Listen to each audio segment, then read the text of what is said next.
Hey, everybody, welcome. And thank you for listening to this episode of Marriage Therapy Radio. My name is Zach. I'm here with Laura. We're here today with Dr. Karin Luise. She has written a book called The Fatherless Daughter Project, which is pretty fascinating to me as the father of daughters, but is also doing a lot of coaching and support work around divorce and what that means for folks that are trying to figure out how to end their marriage maybe gracefully or actually live their best life after a marriage has ended. We really enjoyed talking to her. We cover a wide range of topics from parenting to relationships to soul contracts, which is a new thing for me that I am now fascinated with. I think you'll dig it. But before we start, I want to say happy birthday to some of my favorite people. Number one, my wife, Rebecca, whose birthday is this week.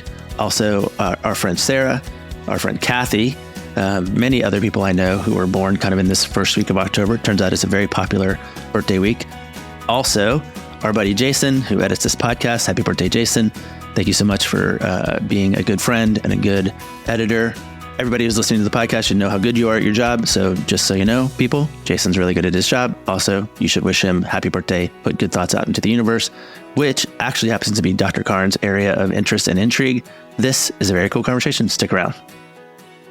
First and foremost, I just wanted to ask you, Karin, what lights you up? It doesn't have to be professional. I know that we're here to talk about what you do professionally and, how you're supporting couples and individuals and all of that. Not couples. We support couples. You're mostly supporting individuals. The uncoupling, correct. Right? Yeah, often. But what else lights you up? My kids. I'm a single mom of 3 teens, and I have a new guard. How's that going? Well, I'll tell you, they're 13, 15, and 15. And so twin boy girls and then another boy. It's hard doing it by yourself. So having a teen daughter, I'll just speak generically instead of... I got one and I'm all about it. Tell me, what's up? Because it's like chaos. How old is she? She'll be 17 next month. Oh, so you're ahead of me. So we just hit we've already dabbled in almost everything she's not supposed to dabble in. Right on. And cool. Check. It's like having 12 children in one. And my son's her twin brother, can't get enough of Star Wars. It's a totally opposite animal. Show her. Meanwhile, I found 2 beers in her closet 2 days ago. So, Karin, this makes me so happy. You said Star Wars, and I was like, I know exactly what's going to happen. I'm glad that, look at that. That's what I did yesterday. You put that together? I did. I built the Millennium Falcon all by myself because my teen daughter was driving me crazy and I needed to do something I could control. I totally get that. Well, he has that in his bedroom. It's on his shelf. He put that one together, but that is incredible. Yeah. So y'all think alike. It's very logical and I'm sure it's therapeutic. And so, it's a very different. They're all different, they're all different. So I've got Star Wars nerd. I've got my social, we went to a music festival over the weekend and that's a whole indoctrination because it was a lot of Lil Baby, Young Nudie, Glorilla, all these those are bands. Rappers that she's into. I was hold on. Is gorilla a new term for a gay man where you've got the seals and then you have the bear and is a gorilla and then you said it was a rapper and I was like, I am out of this world. I don't know what we're talking about. It's a female rapper and her name is actually Glorilla. Glorilla. And, the words to the songs nowadays, I'm I'm a former trained therapist. My mom was a pastor. My dad was a juvenile judge. You just stand there and the music and you have to pick your battles and it's you can't keep them from it. I mean, you can as long as you can. And then all their friends have phones and there's everything's explicit. It's not like when we were young or when I was young and, the radio guarded, you didn't hear all the stuff. And it just, I just to do a lot of inhaling. Where am I going to put the boundary down today? When is the no going to come? So it's a lot. And I don't know, none of us, I just keep telling my clients, I'm look, none of us really know what we're doing. So just know that, if you feel that way, I don't, we're all trying to correct whatever our parents messed up. We're all trying to satisfy our own needs because all of our stuff gets in. I'm trying to give her the freedom I didn't have. So I'm probably overcorrecting. And I tell you what, man, this is a message I need right now. So thank you so much. But we did not have Dr. Karin Luise on to talk about nude babies. We wanted to talk about how relationships work because you have an interesting perspective that I think both of us are intrigued about. And it's really this idea. You said you've told us already that you've been divorced twice. And I know plenty of people who are going through this process of trying to make their relationship work and are motivated by fear primarily of divorce and how that works. And I'm intrigued just to know like what you bring to that, what do you bring to that? And how does that work for you? Because I hate when people are motivated by fear. I'm pro marriage. That's why I have a job, but also, but I'm not pro marriage at all costs. So tell me a little bit about how you make sense of that for yourself and for others. And then let's see where it takes us. For sure. Well, I'm pro marriage too. I mean, I've done it twice. So, obviously. No. So I'm not pro breaking up. I'm not pro divorce. I am pro harmony, pro wellness, pro create something beautiful together. And, I was a former teacher, and then I went back to school after my first divorce because it kind of destroyed my soul. I was married to a professional athlete, and it had this big public divorce go on, and he was very unfaithful, and I was really publicly humiliated. And so I went back to school to understand basically human psyche and trauma, and I was like, what the hell? How do people do this? Like, I couldn't make sense of it. And all my childhood trauma. So that's the other thing. When you're facing divorce, if you have unhealed childhood trauma, which we all do, but it's going to come up. And I wrote a book called The Fatherless Daughter Project. And what we found was that if women specifically, and it's for men too, but I researched about 5,000 women for that book. And if you have like an unhealed father wound and then a divorce from a male happens and all that repressed grief has never been dealt with, which is typically almost everyone, like, I don't know, I'm 50-ish. And so, nobody really went to therapy when our parents were getting divorced. And so all of that unhealed stuff, right? Fear of abandonment, all the stuff, comes just spewing out. So I was a hot mess, went through depression and all that. So I went back to school to become a therapist. And I know you asked me a specific question. I'm just giving a little backstory.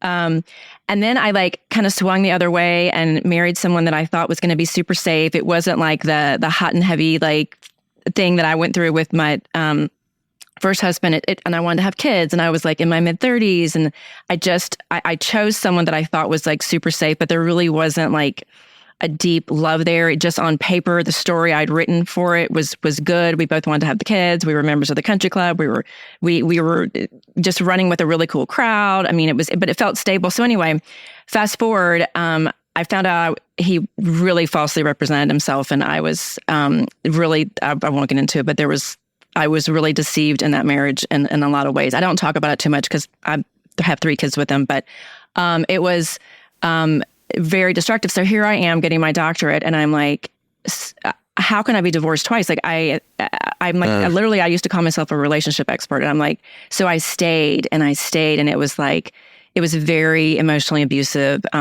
He was stealing from me, and it was, and we had 3 kids, one that was medically fragile, and I was I was in survival mode. It was just a lot at once. And then there were a bunch of deaths. And anyway, it was just this amalgamation of trauma. And the relationship, because we both weren't willing to do the work again, I was in therapy, I was doing all the things, and so that's where I look at things where when one partner literally refuses, they dig their feet in the sand and it's their way or the highway, and the other person's just left flailing. And that's a really short summary of a toxic relationship, where one just literally is it just not leaving space for the other person to have whatever they're going through. And anyway, so I stayed for years until finally, I was having so many physical issues, and I went through this big spiritual awakening piece in my life. And I finally just got to the part where I was to survive this life, I have to get out of this relationship. It is going to mean that I am divorced twice.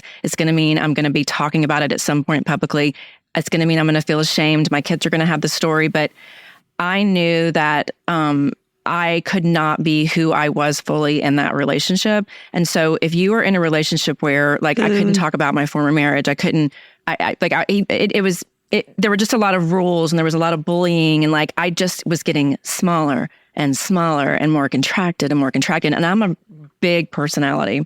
So we finally separated, and the kids were young, and this was 9 years ago. And sure, I went through so much deep dive into therapy, and then I did a really deep dive into spiritual work, and I finished my PhD, which I have a PhD in counseling and education. And I literally went through a deconstruction of my soul. It was so much work. And so I ended up then, I was a licensed therapist for a number of years, but after that, I kind of pivoted into spiritual mentoring and coaching around basically more of the soul-based perspective. And so a lot of people are going through not the same story, but similar things where they are waking up to different versions of themselves, and that version is not accepted in the relationship. And so if the version of, because you change about every 10 years, right? Like when you're married to someone, like it's a different version about like every 10 years, you're like you're married to 5 people usually. Maybe even faster. Yeah. Yeah. And so if the version of who you've become, can't exist in the relationship, part of it is, and then I'll stop because I know this is a conversation and not just a monologue, but part of it is like, if you are so contracted that you literally feel like you don't know who you are anymore, and there's no room for you to explore your life, and you're not accepted, it is okay for the relationship to end. And that was a piece that was the hardest piece for me, that religious piece, because of course I was taught till death do you part and all that it's okay for you to walk away. It's okay if you don't go until you're dead, if you are literally feeling like a death of who you are on the inside. And giving yourself permission to basically save your well-being, because my well-being was at stake. And so that's kind of the kind of clients that I often work with are ones that are kind of exiting the relationships, and they're really struggling on a spiritual level. And so the cool thing is, to your point, to your question, Laura, that I became such a better version of me. And now my kids, like I just kept telling them, you're going to get a better version of me that I couldn't be. And I don't want you to think that this is love because your kids are watching. I don't want you to think that love is living on opposite sides of the house and not even speaking to each other because there's just so much disdain here. Like, I don't want you to absorb that because I went through that growing up. I'm like, even if there's no man in my life right now, I'm single. I'm like, but you're getting this beautiful version of me where I'm like full on like me. So I was just thinking this whole idea of changing every 10 years, becoming a different version of you, waking up. I love that idea of just sort of like waking up to a different version of yourself and having a relationship that either is accepting to that shift and that change, but also the idea of if you're changing as a person, then your expectations and what you need out of the relationship are probably going to change as well. And so how flexible is the relationship going to allow that change, that evolution? And are you accepting? Is this what you signed up for? I kind of feel like a lot of people say that, like, I didn't sign up for this. And now I'm in a different version of my marriage that is not what I signed up for. And I'm just like, well, what do you do with that if you do have the intention? Because I think that we still, as a society, believe when we get married, it is forever. We are signing up to who mates for life. There's, animals that mate for life. I think as a whole, we're still chasing that ideal. And so is there like a proactive way of thinking through, I know I'm going to evolve in 10 years. I know my expectations and desires in this relationship are going to change in 10 years or shorter. Is there a way to sort of like talk through that agreement with one another of like holding space for that evolution? Well, I think working with people like you guys, I mean, there's nothing more beautiful than evolving together. I mean, I've been listening to your podcast, and it's like, actually, I was listening the past few days to a lot of your episodes, and it was reminding me, I've been out of a relationship for so long that I kind of forgot. And it actually it really inspired me. So just as a single woman, I actually love your podcast because I was like, wow, because I'm reminded of what healthy is. And I was listening, and, no one's without struggle. So it's like, what a beautiful thing if you're both willing to have these conversations. Like you guys talk about certain things that you do regularly, check-ins and all that. And it's that, what a magnificent thing to do, to be able, because you've got the two separate people on this unit. And if each party is growing and willing to hold space for, this healthy unfolding of a relationship, it's beautiful. So, I mean, you guys do such beautiful work with people. Honestly, I think having a person, a coach, a counselor to help, just like you do, an attorney, your whatever, all the people you have around you, your CPA, you have them helping with different facets. And what a beautiful thing to have someone help you continue with that dialogue when you hit those rough spots, because it'll accelerate you through those speed bumps. Because we all get stuck. We get stuck in conversation because we all have our own needs and we have our own stories. And, the time when you don't move forward is when someone's stonewalling, someone's, retreating, someone's abandoning. But if you're both still willing to have what we call like the sweaty conversations, and like, okay, and you can do like the nonviolent communication and all the stuff where you're expressing needs and you're willing to sit through it and you're able to express and you're continuing to develop your emotional intelligence together and you love each other that much. I mean, that's a beautiful thing. But it does take both people willing to do it, I think. Tell me about sweaty conversations. I love that. Like they're hard, right? Like finding out, what really turns your partner on. It may not be the same thing as you, or just, it's something that is an unfolding, because we all carry secrets, right? It's not like you have to tell your partner every single thing, but the uncomfortable conversations where you're able to say, this is bothering me, or I had a thought today that reminded me of something that I know you're not going to be comfortable with this, but I want to share it with you because it was really important. It brought up a feeling from my childhood or whatever, and you can not retreat because, having a host of bad picking men that, weren't in touch with really who they were, which is ironic because I'm a therapist and I chose a different life course of picking a lot of men that, a lot of the narcissism and all that. Because the opposite is that. The opposite is, I'm not doing this, slamming doors, making you feel bad, shaming you. So I think sweaty conversations are where you can hold the space without shaming the partner and the sweat dripping, and you're like, want to run and leave the room, and maybe for a minute you have to go and come back. But that's what deepens it, right? Because there's a vulnerability there. And I mean, I've had a lot of sweaty conversations this week with my couples, and it's gone very well. I wasn't sweating, but they kind of sweat, and then, you kind of create boundaries around the conversation, and then they feel better after having them. I have a particular question that I'm curious about, which is, how is it, or do you have any suggestions, some tips, whatever it might be, for folks who are like, yep, I'm on the fence. I've been wanting to end this relationship because I don't feel like I can be my true self. I have changed. I have woken up and my relationship is inflexible and my partner is unwilling to be in love with this new version of me and to accept and create a relationship around it. So what are some things that you help guide folks through that can help them to survive and thrive after divorce? Oh gosh, getting through the divorce is one thing, because no one prepares you for that. But the cool thing is, you will get through it. So first of all, if you're there, don't take advice from people who haven't been there, unless somebody's trained and has, knows the research, whatever. But I'm just saying, find someone that, and I'm talking about like getting advice from friends and getting, and not that a therapist that hasn't been divorced can't help you. I don't mean that at all. I mean, your friend circle is really what I mean. Like, because everyone's going to give you input and it's all going to be a projection of where they are. And some are going to want you to leave. Some are going to want you to stay.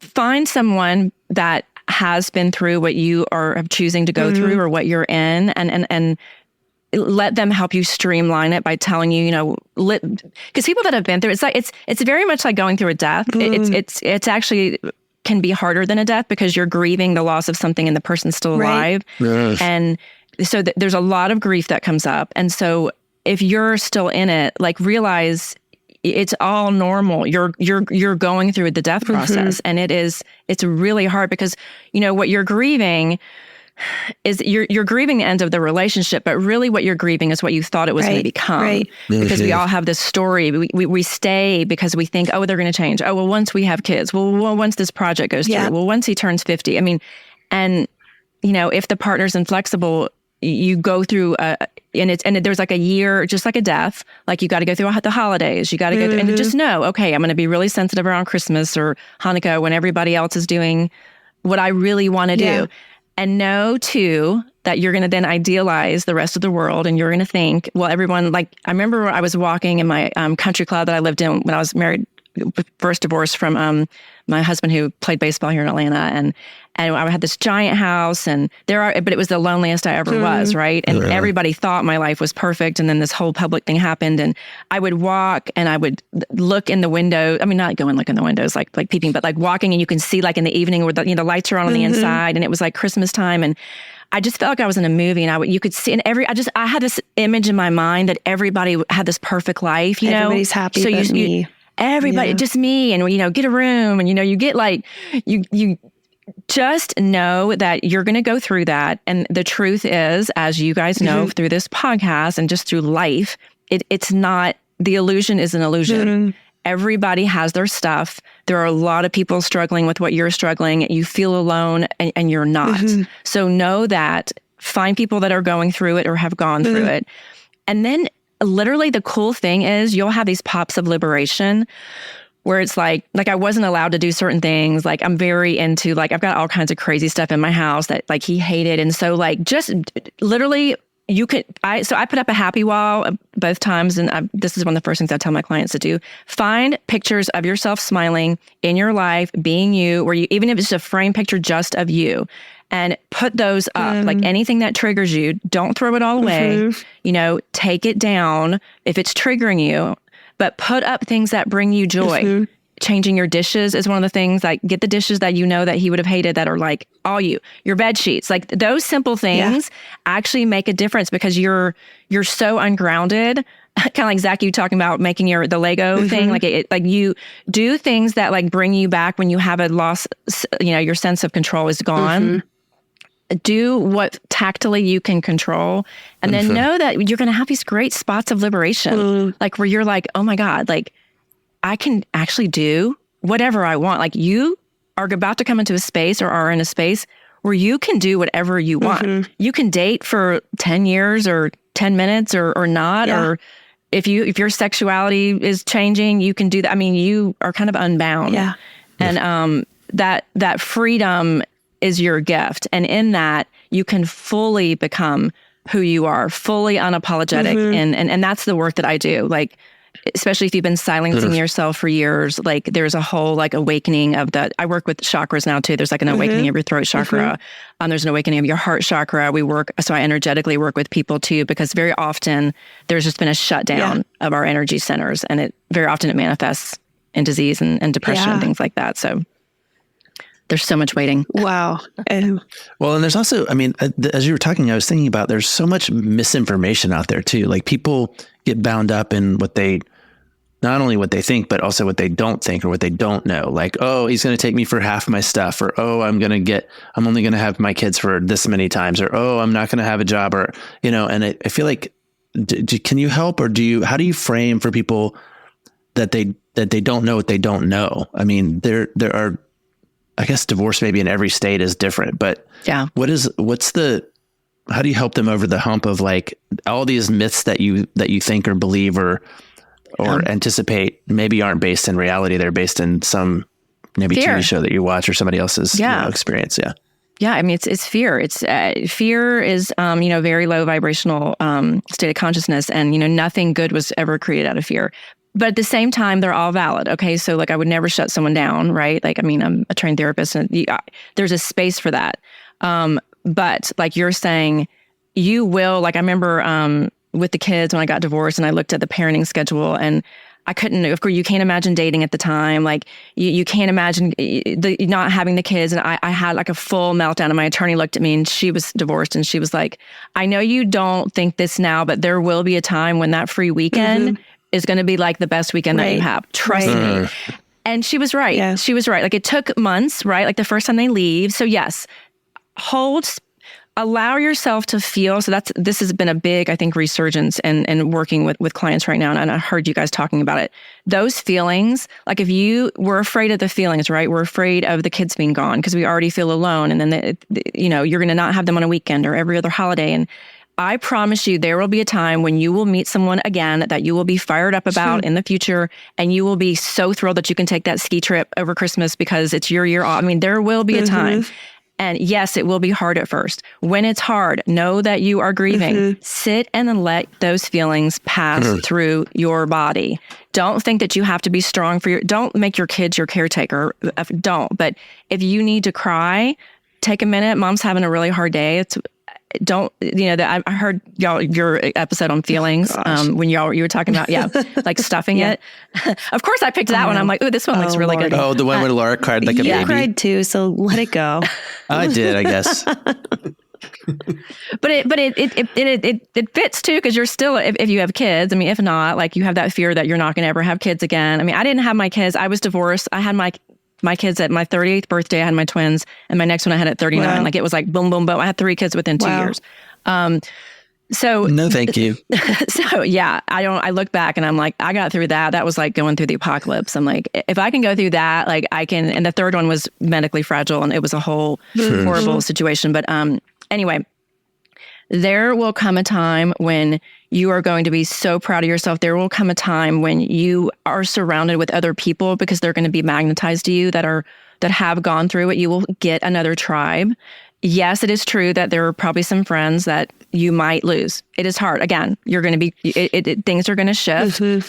But the cool thing is, like, I'm the happiest I've ever been. I'm so like free and clear. Like I'm past like needing, like I date, but I talk to friends that are in relationships, and I'm like, oh yeah, I forget about all those problems, right? Like, it's like, none of it's better or worse. Right. Like all of it's going to bring things that challenge and trigger you.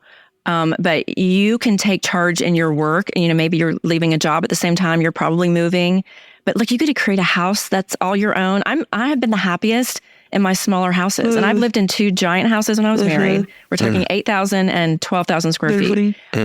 I moved into like a 2,000 square foot. My happiest time was after my first divorce, moving from a 12,000 square foot giant house to a 2,000 square foot townhouse. I like missed how I felt so tucked in and cozy, and like I could see everything at once. Like I loved it. Now my house is about half the size of my last house, but I'm saying that because that's a fear. People are like, oh my God, I'm going to have to move into an apartment, or I'm going to have to move into. You can create your space as look. I've got Buddha behind me. He never would have let me have that up. It's like you can do whatever you want to do, and then the cool thing is you get to teach your kids to liberate who they are and never to stay in relationships that don't support the essence of who they are and love them for who they are. I'm thinking about like the state that many folks are in when they're kind of in that discernment phase of, I'm in this relationship. It feels like I just kind of keep going round and round. Zach and I will find couples come to us and they're like, you're our 5th therapist in 10 years. And we're still, trying to go through the same healing or processing or learning new skills that we were doing 10 years ago. And sometimes they just get really trapped in this idea of, I feel hopeless in my marriage, but I also feel hopeless in the prospect of leaving the marriage and what that might look like. And I find that a lot of people, especially when they have children, it's not about the money, it's about the children, that they're 100%. Going to lose control, or that they have been present as a buffer to their parent, to the other parent. Does that make sense? And so it's really scary that I'm not going to be present when they're, spending 4 or 5 days with this other person. I'm not there to buffer the tension between them or to be the peacemaker or whatever it might be. And so they're kind of stuck in this, like, maybe I'll just stick around and be the buffer and unhappy. I'm just, man, it's a really tough decision. Do I stay or do I go? Yeah, because that's exactly what happened to me. And it's, that's why, court systems are in place to help you navigate visitation. And, sometimes people need guardians and guardian ad litems or supervision. But here's the thing that I'm just going to say this, maybe it's pretty woo-woo, but I'm just going to say it because this is what helped me. I'm super woo. I'm into it. So I believe in soul contracts, and I believe that soul contracts. Is that what you said? Soul contracts. Okay.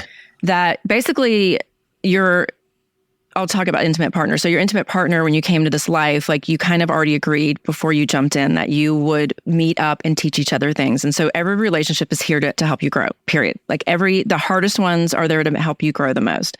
And so you choose your parents, you choose where you live, you still have free will. So relationships have parts where you can choose to leave or stay. So, that's still up to you because you have free will, but you do have soul contract to meet up with who you're going to meet up with. That this is my belief. If you don't believe that, it's totally fine. But this is what helped me heal. So I saw meaning then in my divorces because I was like, well, if I can step back and say, what was that there to teach me? What did I learn? Despite all the church's rules and society's rules and judgment, like if I can move all the shame to the side, and if we were just in a society where nobody knew if you were divorced or not, like, and I'm just in a vacuum, like, what was that really here to teach my soul? Oh, wow. Like I learned that my self-love really needed to come first. I learned that I am not here to martyr my happiness so somebody else is happy and keep the, I learned that I am important. I learned. So there's a lot of self-worth and value. But the part about being, the soul contract part. So children, my belief system again, also have a soul contract and they also choose their parents. So they are also on their own soul's journey.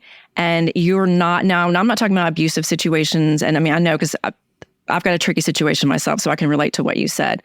I also know that my kids chose their dad to be their dad for whatever reason in this life they wanted to grow and learn. So I'm not here. Yes, I'm here to protect them from abusive situations, of course. So I'm not talking about that. Difficulties, challenges with an emotionally not grown parent, with a parent who's still stuck at age 7 emotionally. Like, so what happens for me is, and I do work with other clients that have the issue. It's like, they are here also on their own soul journey. So they are also learning how to deal with difficult people, which actually will serve them in their life. So, and as they grow, they can learn to set boundaries with that parent. And so, there's a lot. So I have to do a lot. I've had to do in the past. It's better than it was, but I've had to do a lot of like, what's the word when you're like, not triage, but like when they come back, like there's like we'll kind of process through everything. Yeah. There's like a period of like, whatever that word is, but we process. And then I get to guide them from, well, so what did you say? So what do you really need from them? And their souls are also on their own individual journey, and you're not 100% responsible for how that all turns out in their life. Like they will learn in that relationship what they will and will not tolerate as they grow. So it actually is for me now, because my kids are 13, 15, and 15.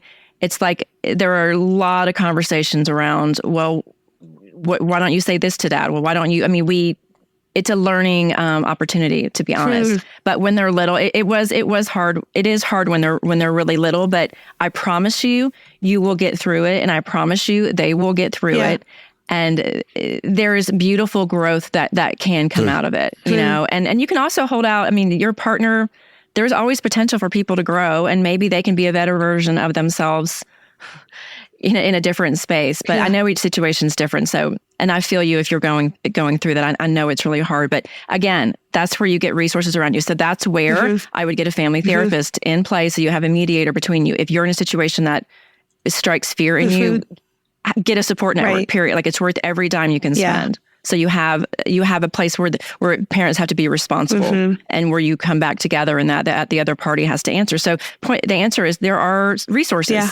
You need support. Ask for the support that you need, and you will get through it. I promise. So what are you the answer for? Somebody goes, I need X. And I'm like, what you need is Dr. Karin Luise. Like, who is your ideal client? Like who needs to find you that we can say, yeah, check this out. Like, is it a fatherless daughter, or is it some other, like category? Maybe it's both, but tell me like, who is who are you the answer for? That's a great question. No one's ever asked me that.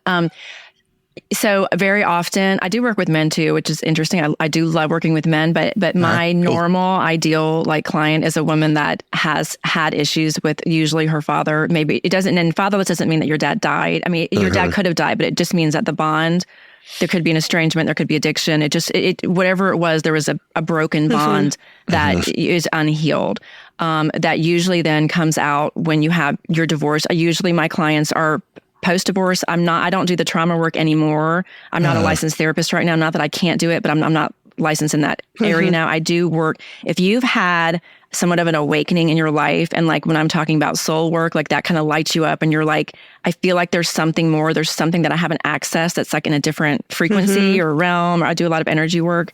And you are, as you're the divorce, and it doesn't have to be divorce, but yes, most of my clients are. There's like you can catalyst. Be married and struggling and just having a hard time. And you can stay. I have clients that stay, for sure. But if you're waking up and you know that you're reinventing and you want to guide and you want a really high level, like I just do I do transformation packages. I don't do hourly work anymore, and I do retreats and group programs. If you know that there's something that you're about to come into and you're getting really interested in like crystals and energy and chakras, and you're like, you want to find someone that's been there and that has reinvented, a woman that has reinvented herself, and can guide you and can accelerate the process, because it's not all roses. Yeah. I mean, you will lose friends. Some people are going to think you're crazy. I mean, there are things that are confusing in the process, but if you want to feel so empowered and unapologetic and you want to work with someone that I literally have framework to help you get there, Wow. I'm your girl. Yeah. Yeah. And so when they decide that they like need you, how do they find you? Oh, So my website is drkarin.com. Maybe you have to spell out the word doctor, DOCTORKARIN. And then I'm on Instagram with the same Dr. Karin and Facebook. So you can DM me on Instagram. But I have programs that are coming out. I'm not sure when this will air, but there's always another thing. I've got retreats coming and a big group program called Force of Nature that's about to come out that is exactly for this kind of woman. And I have retreats and things like that. Are you in person? Are you virtual? Like, how are you working with these folks? I work with my one-on-one clients. It's all virtual until we have an event. Okay. So it's really easy. Most people are doing it that way. So we'll meet like once a week. And with my one-on-one clients, I only take like a handful at a time, but I do like continuous boxer and messaging support with them. And it's different. It's not therapy. This is coaching. We're not dwelling on the trauma. I will help you through it, and I help you alchemize the pain and then move forward into. I help people calibrate to higher frequencies, and I work a lot on your with law of attraction and your magnetism and things like that. Whoa, I love this. Just this whole idea of like leveling up and having someone. Laura's loving it. I'm shaking my head. I'm like, I have no idea how any of that works. But I'm the woo-woo one. Different strokes for different folks, and I'm sure people need what they need, and I hope that is going to work out for folks that are listening. Because it doesn't resonate with everybody. I mean, but if it is, like if it is, you can feel it. It's like lighting you up. But they're like super logical people. It's like, oh, I have no idea what you're talking about. I know I was on a date the other day, a first date, and I brought up something about vibration. And he stopped me. He's like, what is vibration? I'm like, oh gosh. Okay. I'm like, all right, it's a vibratory universe. But Laura, it's okay. Be like, this is vibration. Look at my vibrator that I pull out of my, that I have in my purse right here. It's so true. Oh my gosh. Oh yeah. I love it. Vibration. Everybody, wherever your brain goes. Yeah. Yeah. Well, I'll tell you, the more spiritual you get, actually, it does trigger like Kundalini and all your chakras down there. So really, the more spiritual, and not that you can't be sexual if you're not spiritual, but I'm just saying it's a misnomer that you shut down your sex organs, because there's this whole Kundalini awakening and there's a lot of sex magic and sex work in the spiritual community. So you actually become more fired up because you just become open with your energy centers, but it's not for everybody. I like that. Yeah. I think I'll just go build some more Legos actually. Okay. Well, thank you, Dr. Karin. And when you go to the website, spell out doctor, and then Karin is Karin, right? Did I spell it correctly? Like a car in a garage. Yes. Car in the garage. Yeah. But with a K. Yes, with the K. Thank you for joining us today. And hopefully, our listeners that are more on the woo-woo side, we're thankful that we had something less logical, something more woo-woo energetically. And I'm glad that we had you on. Thank you for joining us. No, thank you so much. Thanks for opening the door for that. Yeah, I would love to talk to anybody that just sparked some interest. So thanks. It was a great conversation. Right on. Thanks so much for listening to this episode of Marriage Therapy Radio. Thank you to Dr. Karin. If you are interested in checking out all of the things that she's up to, also the name of the book, I'm going to check this out. I think it's just a really interesting, and I want to dive more into it. The book was called The Fatherless Daughter Project. And then her website, Dr. Karin. So spell out doctor, it's DOCTOR, and then Karin is KARIN.com. That's right. I spelled out doctor in case you were unclear on how to spell doctor.